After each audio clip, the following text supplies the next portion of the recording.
Assalamualaikum, saya Syazwan Fazli bin Nazaruddin, merupakan pelajar tahun akhir dalam bidang pengajian polisi di Universiti Malaysia Terengganu.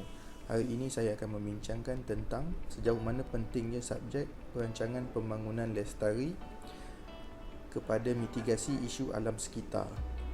Konsep pembangunan lestari muncul daripada kesedaran tentang kepentingan pemeliharaan dan pemeliharaan sumber alam sekitar.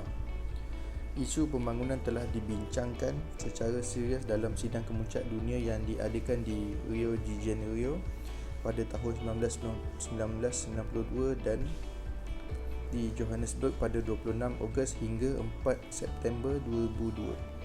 Pembangunan lestari didefinisikan sebagai pembangunan yang dilaksanakan untuk menghindari pelupusan sumber dan memastikan kerosakan minimum ke atas alam semula jadi. Selain itu, pembangunan lestari adalah kemampuan untuk memberi sokongan untuk memelihara sistem kehidupan sepenuhnya terhadap manusia dan kehidupan lain, iaitu kemampuan untuk menyalurkan keperluan-keperluan untuk kehidupan secara berterusan.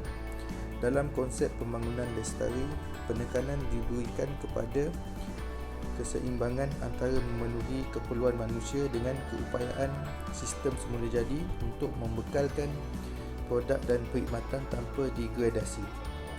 Tujuan dan kepentingan pembangunan lestari adalah untuk memastikan sumber-sumber semula jadi mencukupi buat masa kini dan masa hadapan bagi manfaat semua jenis kehidupan di muka bumi ini. Oleh itu, pembangunan lestari amat bergantung kepada pemeliharaan dan pemuliharaan kesejahteraan manusia dan ekosistem secara bersama. Polisi Malaysia mengenai pembangunan lestari jelas disebut dalam rancangan Malaysia ke-7. Pelan tersebut juga menerangkan langkah-langkah yang diambil untuk memberi penekanan terhadap pembangunan lestari semasa awal tempoh rancangan Malaysia. Langkah-langkah baru telah dimulakan semasa rancangan Malaysia ke-7 pada tahun 1996 hingga tahun 2000 bagi meningkatkan kebolehan Malaysia untuk membangun secara lestari. Terdapat beberapa komponen dalam pembangunan lestari, iaitu pemeliharaan sumber, ianya memastikan penerusan penawaran sumber semula jadi pada masa sekarang dan akan datang melalui penggunaan tanah yang efektif, pengurangan sumber yang tidak boleh diperbaharui, pemeliharaan kepelbagaian sumber semula jadi, pemeliharaan merangkumi penggantian sumber, perubahan dalam cara penggunaan dan memberi perhatian kepada faktor intangible seperti nilai keselesaan dan nilai warisan. Yang kedua ialah penggunaan fizikal.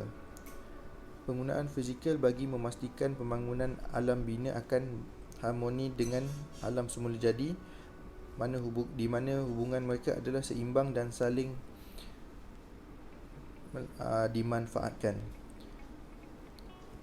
Selain itu, ia membantu menyedarkan komuniti tentang peluang yang terdapat di kawasan tersebut dan meminimumkan pembaziran sumber dan keburukan yang dibawa kepada komuniti apabila sesetengah kawasan perniagaan mengalami tekanan pembangunan yang melampau, sedangkan sesetengah kawasan mengalami kemerosotan perniagaan seperti penutupan kedai dan kehilangan pekerjaan.